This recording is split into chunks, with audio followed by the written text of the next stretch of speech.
Tens of thousands of South Sudanese citizens are coping with rising floodwaters. VOA East Africa correspondent Gabe Joselow has just returned from the Bentiu protection site, where aid workers are scrambling to help the residents there. For more perspective on the soggy situation, Gabe Joselow now joins us via Skype from Nairobi, Kenya. Hello, Gabe. Hi, Vincent. Yeah, first I have to say, really fabulous reporting there from South Sudan. Question is, from what you observed, do things look like they're going to get better in the coming weeks or even worse? Well, that depends on one thing, which is whether there will be some kind of peace agreement or actual peace on the ground in the areas around Bentiu.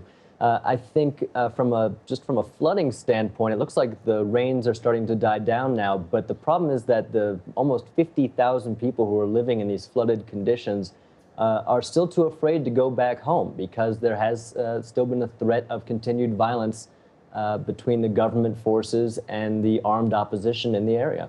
Now, what are you hearing? Is the government in any way showing indications that it's doing something about the plight of those who have been forced into such circumstances?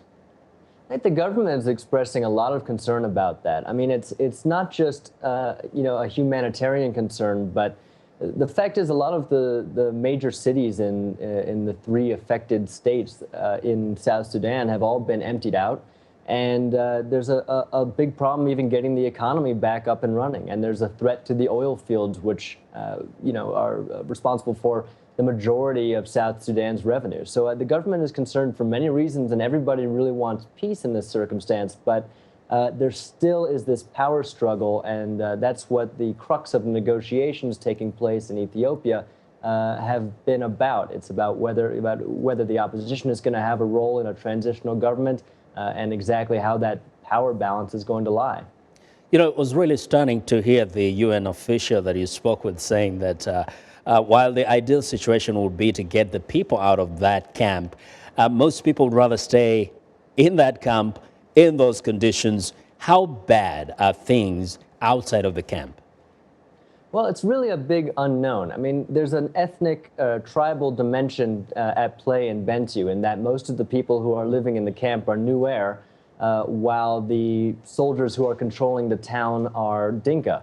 And this conflict has featured a lot of inter-ethnic strife and fighting. So people in the camps are really afraid of the government soldiers that are in control of the town. So afraid that they would rather brave this knee-high or waist-high water and live in these really wretched conditions rather than take the risk of trying to go back outside. Now, very quickly, the UN is trying as much as possible to make that camp a bit habitable. Do they have enough resources at this point? Not at the moment. They're doing the best that they can with some small water pumps to just physically drain the water out. But they're hoping to get some larger pumps and some more material in the coming weeks, which is really going to be a crucial time period. Well, Gabe, thanks a lot for your reporting. Thank you. Well, Gabe Joselow reporting live via Skype from Nairobi.